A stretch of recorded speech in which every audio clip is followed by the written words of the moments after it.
السلام علیکم ورحمۃ اللہ وبرکاتہ۔ الحمدللہ رب العالمین والعاقبۃ للمتقین والصلاۃ والسلام علی رسولہ الکریم۔ محترم حضرات، آج جمعرات ہے 17 دسمبر 2020۔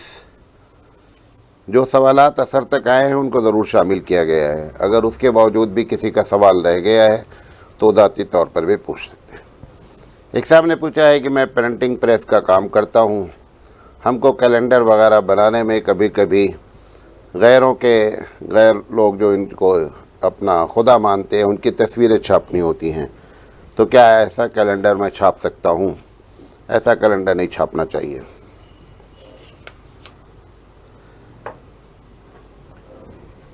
کسی بہن نے سوال کیا ہے کہ حیض کی حالت میں گاؤں وغیرہ میں جو ہے وہ کپڑے استعمال کیے جاتے ہیں جبکہ پیڈ نہیں ملتا ہے، تو اس کو استعمال کرنے کے بعد دھو کر کے اس کو پھینکنا چاہیے یا اسی گندے کی حالت میں پھینکا جا سکتا ہے؟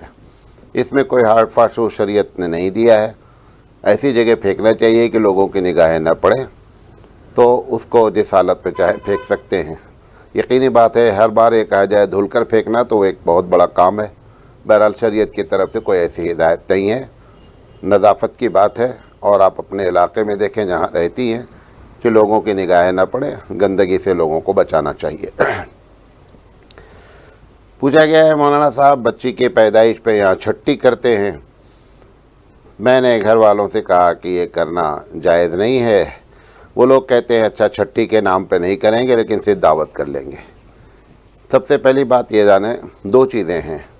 کسی بھی کام کے لیے وقت کا متعین کرنا اس بات کی علامت ہے کہ آپ نے اس کو دین جانا ہے، نمبر 1۔ نمبر 2، جس کام کو لازم سمجھا جائے کہ کرنا ہی کرنا ہے، یہ کسی بھی نام سے کریں وہ بات وہی ہے۔ کان گھما کر پکڑنے سے ہی نہیں کہا جائے گا کان نہیں پکڑا گیا، کان پکڑا گیا۔ لہذا یہ دونوں باتیں غلط ہیں اور اس قسم کی رسموں سے مسلمانوں کو بچانا چاہیے اور پاک ہونا چاہیے۔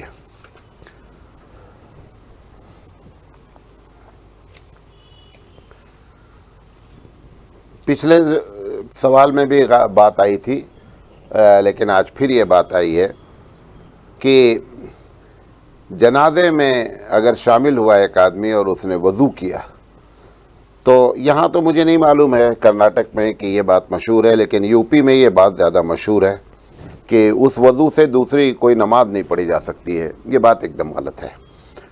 ایک مرتبہ وضو کر لیا آدمی، جب تک وضو نہیں ٹوٹے گا، ایک نماز پڑھے یا 20 نماز پڑھے، وضو چاہے قرآن پڑھنے کے لیے کیا یا جنازے کے لیے کیا، اس سے کوئی فرق نہیں پڑتا۔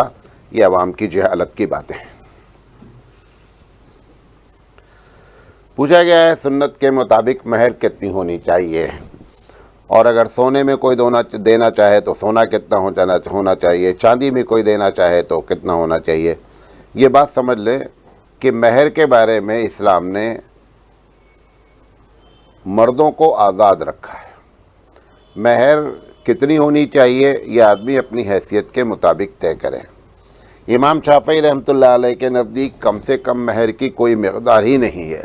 سوال پوچھا گیا ہے کہ سنت کے مطابق مہر کتنی ہونی چاہیے، سونے میں ہو تو کتنی ہو اور چاندی میں ہو تو کتنی ہو۔ دیکھیں یہ بات سمجھ لیں، مہر کے بارے میں مہر کے لیے شریعت نے کوئی رقم متعین نہیں کی ہے کہ زیادہ سے زیادہ مہر اتنی ہو۔ کم سے کم امام شافعی رحمۃ اللہ علیہ کے نزدیک بھی نہ مہر کی کوئی مقدار ہے اور نہ زیادہ سے زیادہ کی۔ لہذا سنت کے مطابق کے مطلب مہر ہونی چاہیے۔ امام اعظم رحمۃ اللہ علیہ کے یہاں وہ جو ہے وہ 10 درہم منیمم مہر ہونی چاہیے۔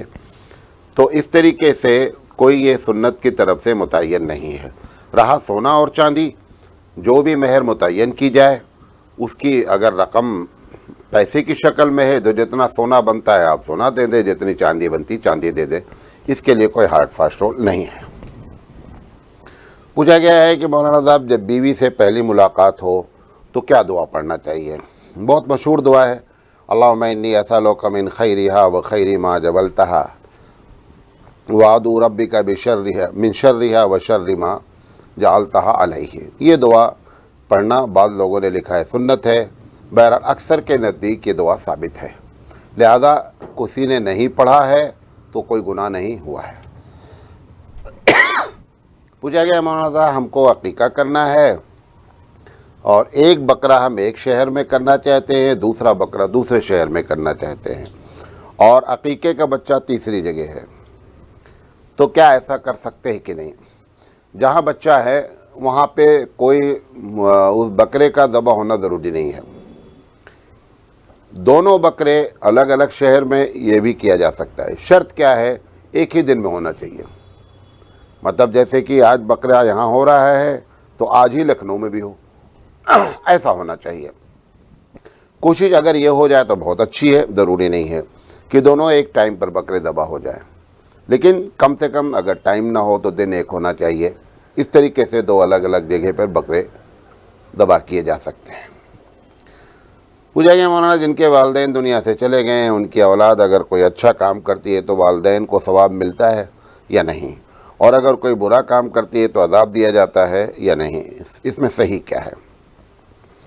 دیکھیں، والدین کے انتقال کرنے کے بعد اگر والدین نے بچے کو نیک تربیت دی ہے اور بچہ کوئی بھی نیکی کا کام کرتا ہے، وہ اگر اس نیکی کے سبب ہیں، مثال کے طور پر اس نے ایک عالم بنایا ہے، حافظ بنایا ہے، اور بچہ جب وہ حفظ کی وجہ سے اس کو جو ثواب ملتا ہے، تو ایک رائے یہ ہے لوگوں کی کہ اس کے والدین کو بھی ثواب پہنچتا رہے گا۔ کوئی ہمارے پاس مستند دلیل موجود نہیں ہے، لیکن یہ بات پکی ہے کہ اگر والدین کے لیے بچہ نیکی کرتے وقت دعائیں کرتا رہے، نیت کرتا رہے کہ اللہ میں جب بھی کوئی نفل کام کروں تو اس کا 10% میرے امی ابو کو جائے، تو ہمیشہ جاتا رہے گا۔ نیت ہونی چاہیے۔ کیا گناہ بھی جائے گا؟ جو گناہ ہو رہا ہے، مثال کے طور پر ایک ابو نے بیٹی کو ٹی وی خرید کر دیا ہے، اور بیٹی جو ہے شادی کے بعد اپنے سسرال میں بیٹھ کر کے جو ہے وہ ڈانس دیکھتی ہے۔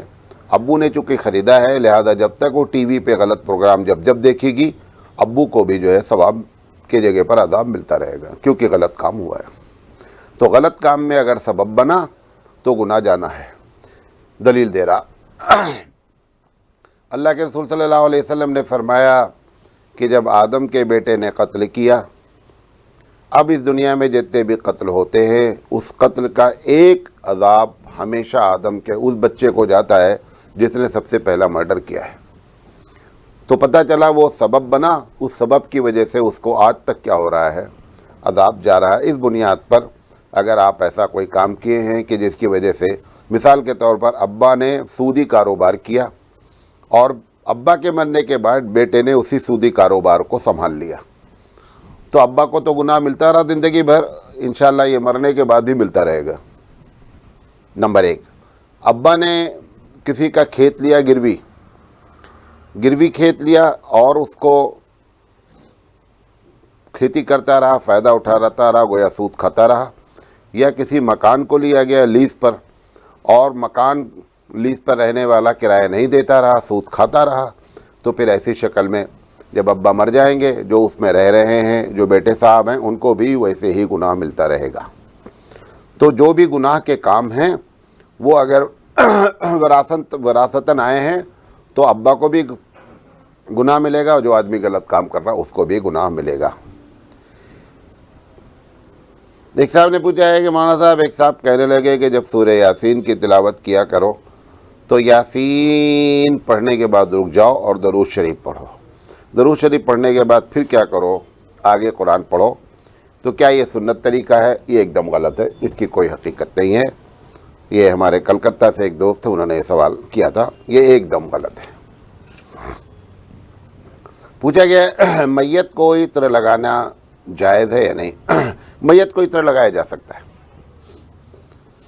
پوچھا گیا ہے کہ پچھلے مرتبہ آپ نے بتایا کہ ایک آدمی کی کئی زندگی اور کئی موت ہوتی ہے، وہ بات سمجھ میں نہیں آئی۔ دیکھیں، اس کو سمجھ لیں کہ جب آدم علیہ السلام پیدا ہوئے تو جتنے لوگ قیامت تک پیدا ہونے والے تھے سب کو پیدا کر دیا گیا۔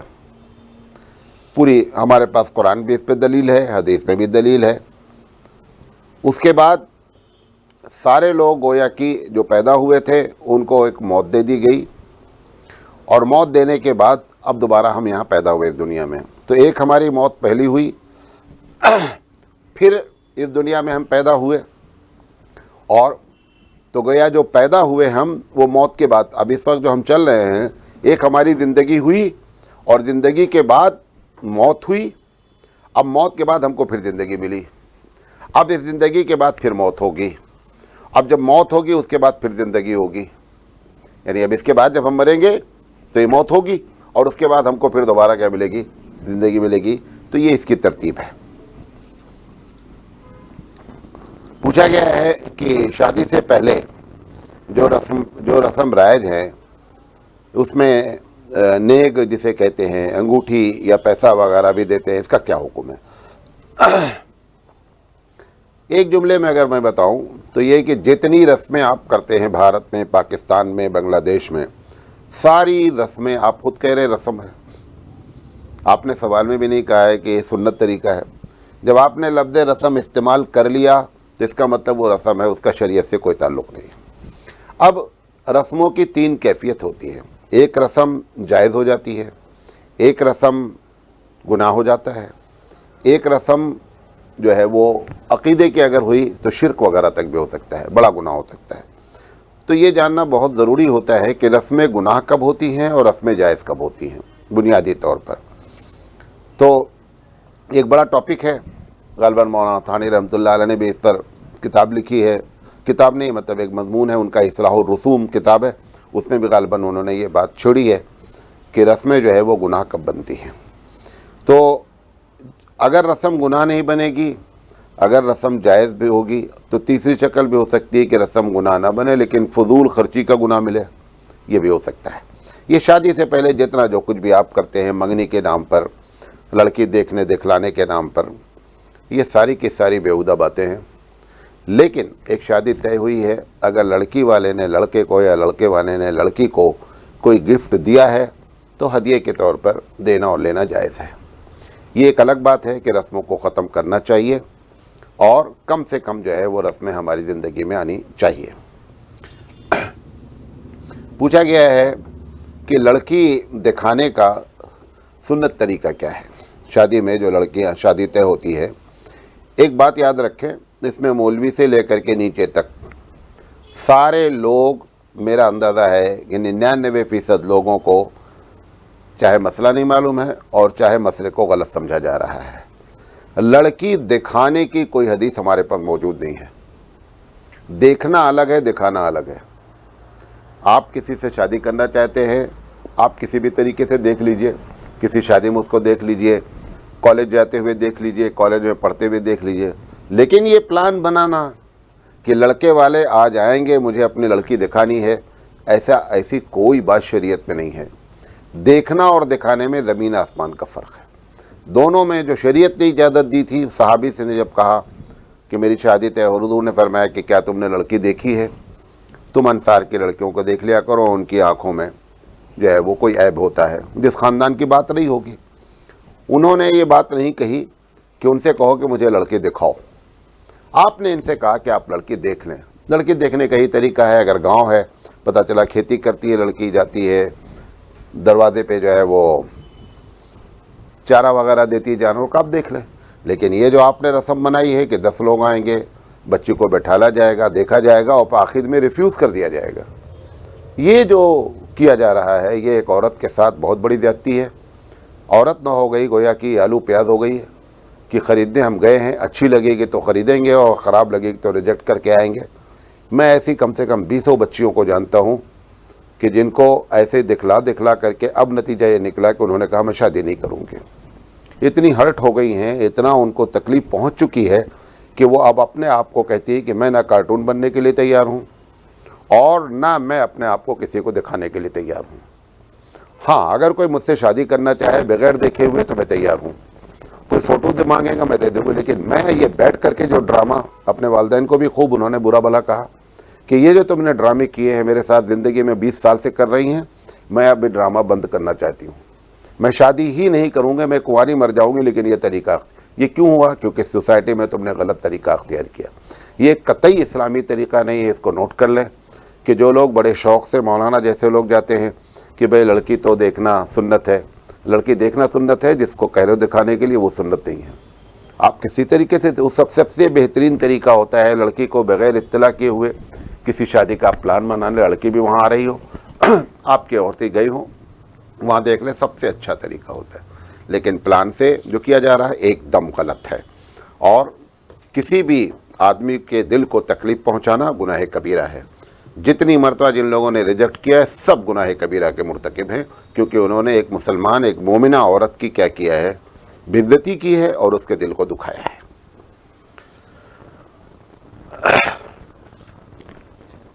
پوچھا گیا ہے کہ برتھ ڈے میں وش کرنا کیسا ہے۔ دیکھیں ایک بات بتا دیں، جس ماحول سے ہم گزر رہے ہیں اس میں ہم ٹائٹ جواب دیں گے تو ہم ڈائریکٹ کہہ سکتے ہیں بھائی نہیں کرنا چاہیے، لیکن میرا یہ کہنا ہے کہ ایسے ماحول میں ہم رہ رہے ہیں کہ اگر اس قسم کے بہت زیادہ ٹائٹ مسئلے ہم بیان کرتے ہیں تو ہماری جو نوجوان نسل ہے وہ اسلام سے قریب آنے کے بجائے اسلام سے کیا ہوتی ہے، دور ہوتی ہے۔ مجھ پر فتویٰ نہیں دیجیے گا آپ لوگ، میرا اپنا یہ ہے کہ جس چیز میں اسلام نے اس قسم سے ڈائریکٹ منع نہ کیا ہو، محض ہمارا اجتہاد منع کر رہا ہے، تو اس میں جتنی بھی فلیکسیبلٹی ہو، جتنا بھی اس کے اندر لچک ہونے کے چانسز ہیں، وہ لچک برقرار رکھنی چاہیے تاکہ نوجوان نسل اسلام سے نفرت نہ کرنے پائے۔ اب ہونا کیا چاہیے؟ ہونا یہ چاہیے کہ اگر آپ کا غیر مسلم دوست ہے اور ان لوگوں کے یہاں ایک بڑی چیز ہے کہ صاحب برتھ ڈے ہے، اگر آپ وش نہیں کریں گے تو سمجھتے ہیں کہ یہ ہمارا حاسد ہے، اگر ایسی شکل ہے تو آپ وش کر لیں، اس کے بچے کو ہیپی برتھ ڈے کہہ دیں، موبائل کے ذریعے جیسے بھی کرنا ہو کر دیں۔ اگر کسی نے آپ کو کر دیا ہیپی برتھ ڈے، اب بینک وغیرہ میں سب جگہ ڈیٹ آف برتھ لکھی رہتی ہے اور ان کا ہیپی برتھ ڈے آتا ہی رہتا ہے، اگر کسی نے آپ کو کر دیا اور ویسے ہی رسمی طور پر کیا ہے تو جواب دینے کی بھی کوئی ضرورت نہیں ہے۔ نمبر 3، اس بات کی امید لگائے نہیں بیٹھے ہیں کہ میری برتھ ڈے ہے اور لوگ مجھے وش کریں، یہ بھی نہیں ہونا چاہیے۔ جہاں تک ہو سکے اوائڈ کریں، اور اگر اوائڈ کرنے نہیں بنتا ہے، نہیں بچ سکتے ہیں، تو پھر کہہ دینے سے کوئی ایسا کفریہ جملہ نہیں ہے کہ بندہ کافر ہو جائے گا۔ لہذا اس میں فلیکسیبلٹی اختیار کرنی چاہیے، ٹائٹ ہونے کے بجائے جتنا نرمی ہو سکتی نرمی اختیار کریں۔ پوچھا گیا اگر کوئی شخص زکوٰۃ لیتے ہوئے شرم محسوس کرتا ہے اور مجھے معلوم ہے کہ یہ زکوٰۃ نہیں، اگر ہم بول دیں گے یہ زکوٰۃ ہے تو نہیں لے گا، تو کیا ایسے شخص کو یہ کہہ کر کے دیا جا سکتا ہے کہ یہ ہدیہ ہے ہماری طرف سے؟ ایک دم کیا جا سکتا ہے۔ کیوں؟ کسی بھی آدمی کے دل کو تکلیف پہنچے تمہارے زکوٰۃ سے، وہ غیرت مند انسان ہے، وہ نہیں آپ کے اوپر، تو ایسی شکل میں آپ کو نہ بتانا ضروری ہے کہ یہ زکوٰۃ کی رقم ہے۔ زکوٰۃ کی رقم صرف اس وقت بتانا ضروری ہے جب آپ کسی آرگنائزیشن، کسی سنستھا، کسی تنظیم کو زکوٰۃ دیں۔ انفرادی طور پر اگر آپ کسی کو زکوٰۃ دے رہے ہیں تو آپ کی نیت ہونا کافی ہے، آپ کو بتانا کوئی ضروری نہیں ہے۔ پوچھا گیا ہے مولانا صاحب میں آفس سے جب نکلتا ہوں تو تقریباً 5 بجے ہوتے ہیں، اور اس کے بعد میں جب گھر پہنچتا ہوں تو 6 ساڑھے 6 بجے، دبئی کی بات ہے، 6 ساڑھے 6 بج جاتے ہیں، تو اس درمیان میں مغرب کی اذان ہوتی ہے، جماعت ہو جاتی ہے، اب 30-35 منٹ رہ جاتے ہیں عشاء میں، لہذا ہم لوگ کیا کرتے ہیں کہ اب عشاء تک مغرب کو ٹال دیتے ہیں اور پھر عشاء اور مغرب دونوں ملا کے پڑھ لیتے ہیں۔ ایک دم غلط کر رہے ہیں آپ، قطعی نہیں ہونا چاہیے۔ آپ 5 بجے نکلتے ہیں، آپ نے عصر کی نماز آفس سے پڑھ لیا، اس کا مطلب مغرب کی نماز ایگزیکٹ معلوم ہونا چاہیے کہ بجے سورج ڈوبتا ہے۔ مثال طور پر 5 بجے نکلتے ہیں اور 5:30 یا 6 بجے سورج ڈوب رہا ہے، اور 6 بجے کے بعد سے آپ کے پاس 15 منٹ بعد آپ پہنچ گئے ہیں۔ اب آپ اس وجہ سے کہ میں ایک ہی وضو کروں اور دونوں نماز نپٹا دوں، یہ بوجھ اتارنے کی بات ہے، ایک دم غلط ہے۔ مغرب کا وقت ابھی موجود ہے جب آپ اپنے گھر پہنچے، لہذا مغرب کی نماز پہلی فرصت میں ادا کی جائے، پھر عشاء کے وقت میں عشاء کی نماز ادا کی جائے۔ دونوں نمازوں کو ایک ساتھ اس طریقے سے ملانا ایک دم صحیح نہیں ہے۔ پوچھا گیا مولانا صاحب بعض دعائیں قرآن میں منقول ہیں اور ان دعاؤں سے پہلے لکھا رہتا ہے قل، تو قل کے معنی ہوتا ہے کہیے، تو کیا میں جب دعائیں ان کو مانگوں تو میں بھی قل کہوں؟ نہیں، جب ایسی دعائیں ہیں تو وہ قل کہا گیا ہے، اللہ کے رسول صلی اللہ علیہ وسلم سے زیادہ تر کہا گیا ہوگا، لہذا وہ قل کہنے کے بجائے آگے سے جو الفاظ ہیں، قل کا مقولہ کیا ہے؟ اصل وہ ہوتا ہے. دعا تو کیا ہے؟ جہاں سے مقولہ ہے، یعنی جہاں سے بات کہی گئی ہے، لہذا کل کو چھوڑ کر کے دعا مانگیں. پوچھا گیا ہمارے آفس میں یہودی بھی اب آنے لگے ہیں، تو کیا میں ان سے ہاتھ ملا سکتا ہوں یا نہیں ملا سکتا؟ دیکھیں، اسلام ایک ایسا دین ہے جو اپنے دین کو پرچار کرنے کی، اپنے دین کی پریچنگ کی پالیسی رکھتا ہے، تبلیغ دین. اگر آپ اس طریقے سے لوگوں سے نفرت اور اس طریقے سے آپ اپنے آپ کو سوسائٹی میں الگ تھلگ کریں گے تو کون آپ کے دین کے قریب ہوگا؟ اور یہودی تو اہل کتاب ہیں، اگر کافر سے ہاتھ ملانا جائز ہے تو یہودی سے بھی ہاتھ ملانا جائز ہے. پوچھا گیا مولانا صاحب، آج کل ایک واٹس ایپ پہ بات آ رہی ہے کہ اگر آپ واٹس ایپ پہ کلک کریں کہ آج کا خلیفہ کون ہے تو ایک قادیانی کا نام آتا ہے، تو پھر وہ بتاتے ہیں کہ آپ یہ کریں اور جا کر کے اس کو ریجیکٹ کریں.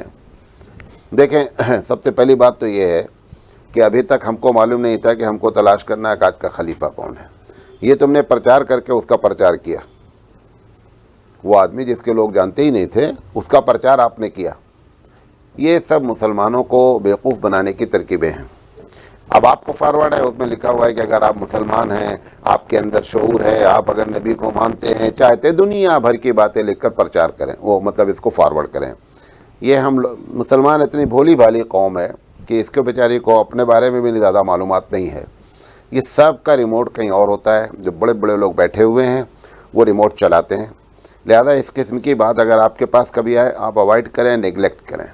آپ خود پرچارک نہ بن جائیں وہ قادیانی کے.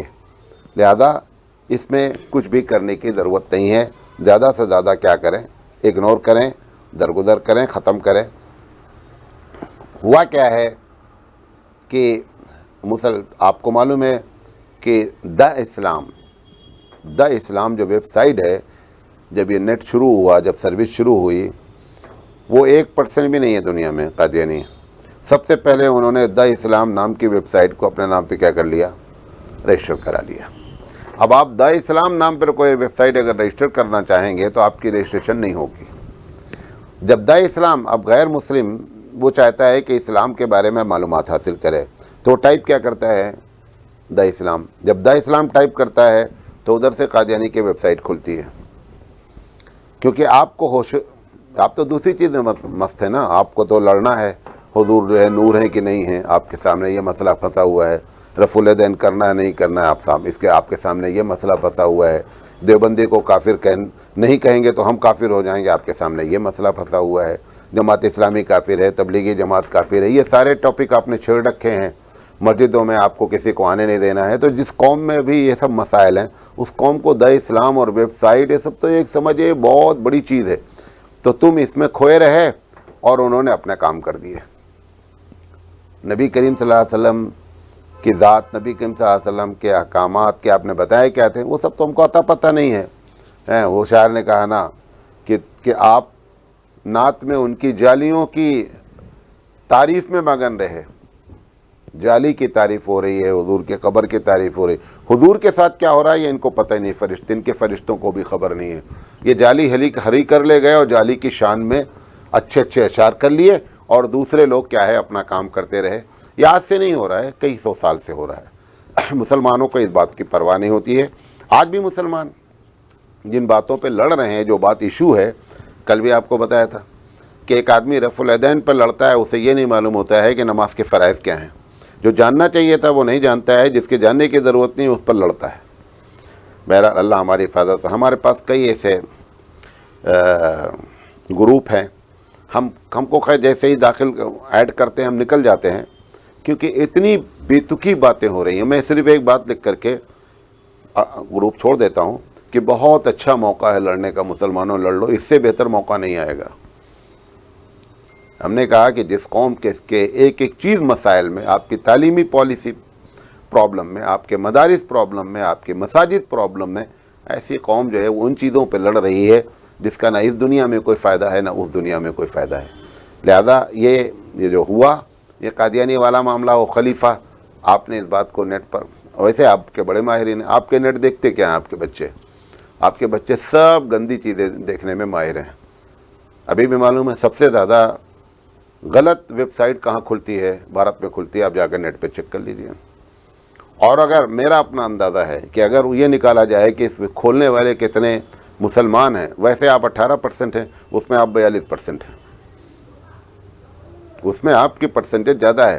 میں نے ایک جیل میں جا کر کے تقریر تھی میری، تو میں نے تقریر کیا، تو جیلر ایک لیڈی تھی، وہ کہنے لگی کیا میں آپ کی تقریر میں بیٹھ سکتی ہوں؟ ہم نے کہا بیٹھ جائیے۔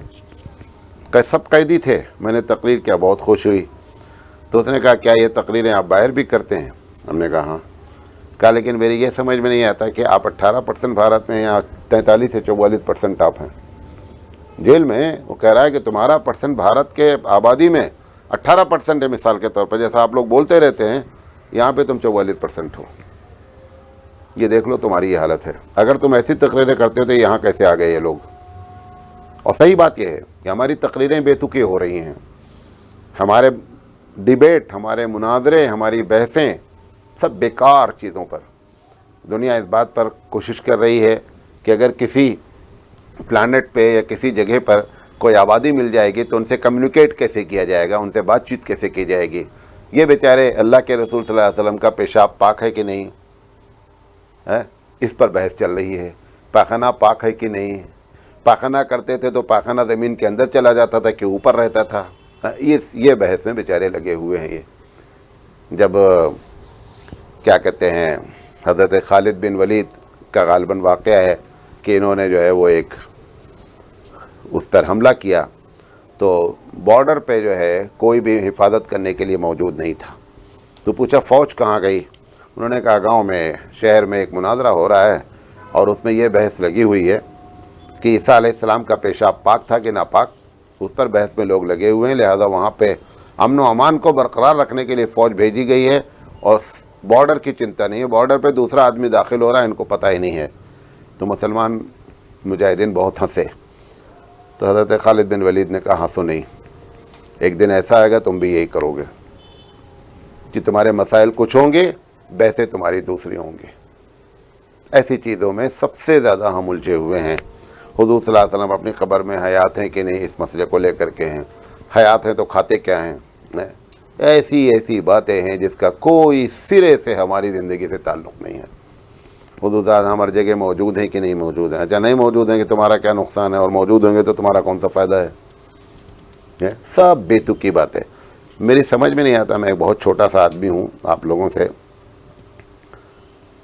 کہ کہاں پر بلنڈر مسٹیک ہو رہی ہے ہماری زندگی میں، کہ سب کچھ ہمارے پاس موجود، اللہ کا عقیدہ موجود، رسول کا طریقہ موجود، تقریر کرنے والے موجود، جلسے موجود، جلوس موجود، 52 جمعہ موجود، ہزاروں لوگ جلسے جلوس کر رہے ہیں، تقریریں ہو رہی ہیں۔ تربیت جو ہونی چاہیے تھی کہ مسلمان اس دنیا میں کیسے زندگی گزارے، اسے عطا پتہ ہی نہیں ہے۔ کہاں گڑبڑی ہو رہی ہے، حالانکہ میں وہ بھی میں بتا سکتا ہوں، الگ ٹاپک ہے، لیکن کوئی بھی سننے کے لیے تیار نہیں ہے۔ میں نے ابھی پچھلے جمعہ تقریر کی تو ایک صاحب نے باقاعدہ کمنٹ کیا، انہوں نے کہا مولانا آپ کی باتیں بہت اچھی ہیں لیکن مدرسے والے آپ کو برداشت نہیں کریں گے، مدرسے والے آپ کو برداشت نہیں کریں گے ان باتوں کو۔ بہرحال ہمارا بھی کام، ہم نے بھی طے کر رکھا ہے کہ ہم بولنے سے بعد نہیں آئیں گے۔ ہاں ایسا نہیں ہے کہ آپ اگر نہیں سدھر رہے ہیں تو ہم بولنا چھوڑ دیں، جب آپ غلط بات پر نہیں سدھر رہے ہیں تو صحیح بات کو چھوڑنے کی کیا بات ہے؟ بہرحال اللہ حفاظت فرمائے۔ پوچھا گیا مولانا صاحب ہمارے یہاں امارات میں جو ہے وہ جمعہ کی اذان بہت پہلے ہو جاتی ہے اور سنت ہم کب پڑھیں؟ دیکھیں یہ بات یاد رکھیں، جو وقت زوال کا ہوتا ہے وہ زوال کے بعد اذان ہوئی ہو یا نہیں ہوئی ہو آپ سنت پڑھ سکتے ہیں، جمعہ کی سنت ادا ہو جائے گی۔ یہ کوئی ضروری نہیں ہے کہ اذان ہو، بہرحال اس کو آپ، اگر یہ کہ نہیں ہم فرض نماز پڑھنے کے بعد پھر سنت پڑھیں گے، وہ اس کا وقت نہیں ہے، اس کا وقت پہلے جو ہے پہلے ہے، جو بعد ہے وہ بعد ہے۔ پوچھا گیا ہے مولانا صاحب کہ عورتیں جو ہے جوڑا باندھ کر نماز پڑھتی ہیں تو نماز ہو جاتی ہے کہ نہیں؟ سر اگر ڈھکا رہتا ہے تو نماز ہو جاتی ہے۔ بعض لوگوں نے یہ لکھا ہے کہ جوڑا نبی کریم صلی اللہ علیہ وسلم نے ایسی عورتوں کو پسند نہیں فرمایا ہے، لہذا لکھا ہوا ہے کہ جوڑا اگر سر کے بیچ میں ہے تو نماز مکروہ ہوتی ہے، بعض لوگوں نے لکھا ہے۔ اور اگر جوڑا یہاں پر ہے، گدی پر ہے، جیسے کہ گھما کر کے یہاں باندھ دیتی ہیں، تو پھر کوئی فرق نہیں پڑتا ہے۔ دیکھیے مسئلہ پوچھا گیا ہے، مولانا صاحب جماعت سے نماز اگر پڑھ رہے ہیں تو سورہ فاتحہ پڑھنا ہے کہ نہیں پڑھنا ہے؟ اچھا، نبی کریم صلی اللہ علیہ وسلم کے زمانے سے اس مسئلے میں اختلاف چل رہا ہے۔ آج میں بول دوں گا پڑھو تو پڑھنے لگو گے، میں بول دوں گا نہیں پڑھو تو نہیں پڑھنے لگو گے۔ کرنا وہی ہے جو کر رہے ہو، کرنا وہی ہے جو کر رہے ہو، لیکن اپنی انرجی بھی برباد کر رہے ہو، ہماری بھی برباد کر رہے ہو۔ صحابہ کے زمانے سے اس مسئلے میں کیا ہے؟ اختلاف ہے۔ پڑھ رہے ہیں آپ، پڑھتے رہو، جو نہیں پڑھ رہا ہے نہیں پڑھو، دونوں پر حدیث موجود ہے، لہذا کوئی ایسا بڑا مسئلہ نہیں ہے۔ یہ نہیں پوچھتے ہیں کہ اگر نماز نہیں پڑھے تو کیا ہوگا، یہ سوال نہیں پوچھتے ہیں۔ جو اصل پوچھنا چاہیے تھا وہ سوال نہیں پوچھتے ہیں۔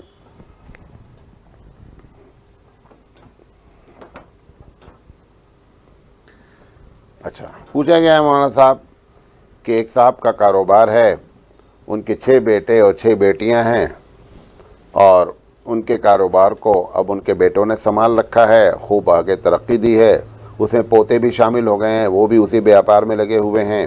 2 بھائی جو بڑے ہیں وہ اس سے الگ اپنا دوسرا کام کرتے ہیں۔ بہرحال اس طریقے سے باپ کی جو بزنس ہے اس کو پوتوں نے اور بیٹوں نے خوب بڑھایا ہے۔ اب ان کا انتقال ہو گیا ہے۔ اب انتقال ہونے کے بعد سارے لڑکے اور پوتے کہتے ہیں کہ یہ میری وجہ سے بڑھا ہے، تو یہ کیسے تقسیم ہوگی؟ دیکھیں ایک بات یاد رکھیں، اور جو بھائی اس میں 2 بھائی الگ ہو چکے ہیں، کیا وہ بھی برابر کے حقدار ہیں؟ جو لوگ اس میں محنت کر کے بڑھائیں وہ بھی اتنا ہی پائیں گے، جو نہیں محنت کیا وہ بھی اتنا پائیں گے، وہ پوتے بھی اس میں لگے ہوئے ہیں وہ بھی اتنا ہی پائیں گے؟ کیا ہوگا؟ اس میں پوتے کا کوئی حصہ نہیں ہے۔ نمبر 1، جب جوائنٹ فیملی سسٹم میں باپ نے کسی کو الگ نہیں کیا، لڑکے لگے رہے اور محنت ہوتی رہی، تو یہ باپ کی پراپرٹی مانی جائے گی۔ اگر آپ نے محنت کی ہے تو آپ جتنے دن محنت کرتے ہیں آپ کا خرچہ پانی کہاں سے چلتا رہا؟ اسی بزنس سے چلتا رہا، تو گویا آپ نے اپنی تنخواہ لے لی ہے۔ اگر آپ نے محنت کی تو آپ نے اپنی تنخواہ لے لی ہے۔ پوتے لگے رہے، وہ بھی اپنا خرچہ پانی کہاں سے نکالتے رہے؟ اگر ابا دیے تو ابا یہاں سے نکال کے دیے، وہاں سے ملا، یا ڈائریکٹ تم نے نکالا تو بھی تم نے یہیں سے نکالا۔ وہ 2 بھائی جو الگ ہو گئے ہیں ان کو برابر کا حصہ اس لیے ملے گا کیونکہ وہ اگر نکل گئے تو تمہارے میں سے کچھ کھاتے نہیں رہے، تمہارے گھر میں نہیں رہے، ساتھ میں نہیں رہے، تم نے اسی سے گھر چلایا۔ لے دے کر کے خلاصہ کلام یہ ہے کہ پوری پراپرٹی کو باپ کی پراپرٹی مانی جائے اور شرعی لحاظ سے 6 بیٹے اور 6 بیٹیوں میں تقسیم کر دیا جائے۔ طریقہ یہی ہوگا، بیٹے ہیں ان کو ڈبل مان لیا جائے، تو 6 بیٹے ہو گئے 12 حصہ اور 6 بیٹیاں 18 ہو گئے۔ پوری پراپرٹی کو 18 سے ڈیوائڈ کر دیا جائے، جتنے کروڑ کی بنتی ہو 18 سے ڈیوائڈ کر دیا جائے، اور ڈیوائڈ کرنے کے بعد جو ہے وہ ایک لڑکی کا اتنا حصہ آئے گا، ڈبل اس لڑکوں کا حصہ آئے گا۔ لیکن یہ کہ جو لڑکا نکل چکا ہے اس کا حصہ کم ہوگا، وہ جو پوتا شامل ہو گیا اس کو بھی حصہ ملے گا، نہ پوتے کو حصہ ملے گا اور نہ نکلنے والے لڑکے کو کم ملے گا، بلکہ برابر ملے گا۔ پوچھا گیا ہے قرآن پڑھ کر ایصال ثواب کرنے والے کو تلاوت کا ثواب ملتا ہے یا نہیں؟ دیکھیں یہ مسئلہ قیاسی ہے، یہ قرآن حدیث کا مسئلہ نہیں ہے کہ ایک آدمی نے تلاوت کی، تلاوت کرنے کے بعد اس نے یہ کہا اللہ مجھے جو کچھ ثواب ملا ہے میں اس ثواب کو اپنی امی کو ٹرانسفر کرتا ہوں۔ کچھ لوگوں کا کہنا ہے جب آپ نے ٹرانسفر کر دیا تو آپ کا بیلنس 0 ہو گیا، جیسے آپ کے پاس 2000 روپے اکاؤنٹ میں، آپ نے 2000 کسی کے اکاؤنٹ میں ڈال دیا، آپ کے اکاؤنٹ میں کتنا بچا؟ کچھ بھی نہیں۔ اب لوگوں کا کہنا یہ ہے کہ نہیں 2000 دینے کے بعد ہمارے پاس بھی 2000 بچا ہوا ہے، یہ بعض لوگوں کی دوسری رائے یہ ہے۔ تو دوسری جو رائے ہے اس کی دلیل وہ لوگ یہ دلیل تو قرآن حدیث میں ڈائریکٹ ہے ہی نہیں کہیں بھی۔ دوسری حدیث یہ ہے کہ اللہ کے رسول صلی اللہ علیہ وسلم نے فرمایا کہ جب کوئی کسی کی طرف سے حج کرتا ہے تو جس کے لیے حج کرتا ہے اس کو بھی ثواب ملتا ہے، جو بیچ میں حج کرواتا ہے اس کو بھی ثواب ملتا ہے، اور جو فزیکلی حج کرتا ہے اس کے لیے اس کو بھی ثواب ملتا ہے۔ حج ایک ہی ہوا ہے، حج ایک ہی ہوا ہے، تینوں آدمیوں کو ثواب ملا۔ اس پر قیاس کرتے ہوئے لوگوں نے کہا کہ پڑھنے والے کو بھی ثواب ملے گا۔ میں تیسری رائے دینا چاہتا ہوں، کبھی بھی ایصال ثواب کریں اپنے اکاؤنٹ بچائے رکھیں، پرسنٹیج میں بانٹیں۔ جو کچھ ہم نے پڑھا ہے اللہ اس میں جو کچھ بھی ثواب ملا ہے 50% ہمارے پاس کم سے کم رہے، اور 50 میں جن کو بانٹنا ہے، تاکہ آپ خدا نخواستہ وہاں پتہ چلے کہ آپ سمجھ کے کہ میرا اکاؤنٹ فل ہے اور پتہ چلا آپ زیرو میں کھڑے وہاں. لہذا سیف کارنر کو اختیار کرنے کی کوشش کریں. یہ بھی میرا اپنا ذاتی ہے، آپ نہیں کرنا چاہتے نہ اختیار کریں. پوچھا گیا ہے بہت مجبوری کی حالت میں کاروبار کے لیے بینک سے لون لینا جائز ہے کہ نہیں. بہت مجبوری، کوئی طرف سے نہیں مل رہا ہے، اگر نہیں لیں گے تو فاقہ ہو جائے گا، ایسی شکل میں پھر لینا جائز ہے. گویا کہ آپ سود بھریں گے، لیکن ایسی حالت میں کبھی بھی کسی سے سود لینا جائز نہیں ہے. پوچھا گیا جو کمائی ہوگی کیا وہ حلال ہوگی؟ جب وہ جائز ہوگی تو یہ حلال بھی ہوگی. پوچھا گیا ہے مولانا صاحب نمازی کے آگے سے کتنی دور سے گزرنا جائز ہے؟ یہ مسئلہ بہت اختلافی ہے. امام شافعی رحمۃ اللہ علیہ کا البن رائے ہے اور وہ بہت اچھی رائے ہے. امام شافعی رحمۃ اللہ علیہ کی رائے یہ ہے کہ جہاں تک انسان کی نگاہ جاتی ہے اس کے آگے سے انسان گزر سکتا ہے. اب انسان کی نگاہ اگر دیکھے گا تو کئی میل جائے گی، وہ مطلب نہیں ہے. جہاں آپ کھڑے ہیں آپ کی نگاہ ہونی چاہیے سجدے کی جگہ پر. سجدے کی جگہ کے آگے سے کتنی دور تک آپ دیکھ سکتے ہیں؟ وہ زیادہ سے زیادہ 3 صف ہو سکتا ہے. اگر ہم چوتھی صف سے گزریں گے تو آپ کو پتہ نہیں چلے گا کہ کوئی گزرا ہے. تو ان کی رائے سب سے اچھی رائے ہے. امام اعظم کیونکہ اس میں اللہ کے رسول صلی اللہ علیہ وسلم نے بہت سخت وعید فرمائی کہ اگر آپ کو معلوم ہو جائے تو آپ زندگی بھر کھڑے رہیں گے، آپ کبھی ہٹیں گے نہیں جب تک کہ نماز نہ ہو جائے. اس بنیاد پر ان کا فتویٰ یہ ہے کہ اگر چھوٹی مسجد ہے تو کہیں سے نہیں گزرا جا سکتا. اب چھوٹی اور بڑی مسجد کی ڈیفینیشن کیا ہے؟ آپ کے پورے ہبلی میں شاید ایک آدھ مسجد بڑی ہے، ورنہ کوئی بڑی نہیں، سب چھوٹی ہیں. اس کے لیے اتنے پلرس، یہ شرطیں مجھے اس وقت یاد نہیں ہے کہ اتنے پلرس ہونا چاہیے، اتنے بائی اتنی ہونی چاہیے. بہرحال ایسے موقع پر امام شافعی رحمۃ اللہ علیہ کے مسلک پر عمل کر لیں، وہ سب سے اچھا ہے.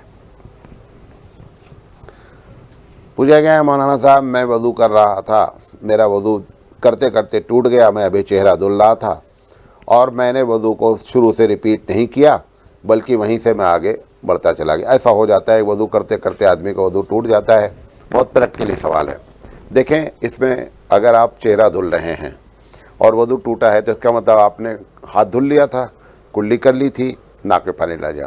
آپ نے ریپیٹ نہیں کیا، وہیں سے آگے بڑھ گئے تو وضو ہو جائے گا. وضو میں کوئی فرق نہیں پڑے گا کیونکہ چہرہ دھلنا فرض تھا، اسی پر آپ تھے.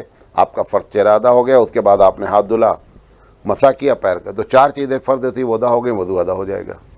شروع سے ریپیٹ کرنے کی ضرورت نہیں ہے. اگر میں نہیں کر رہا ہوں ریپیٹ نہیں کرو، میں نہیں کہہ رہا ہوں. سوال پوچھا گیا ہے کہ کیا میں ریپیٹ کروں؟ تو ریپیٹ کرنا ضروری نہیں ہے، لیکن کوئی آدمی ابھی تو آپ وضو کی حالت میں ہی ہیں، لہذا شروع سے کر لیں، اچھی بات ہے، نور علی نور والی بات ہے. وآخر دعوانا ان الحمد للہ رب العالمین.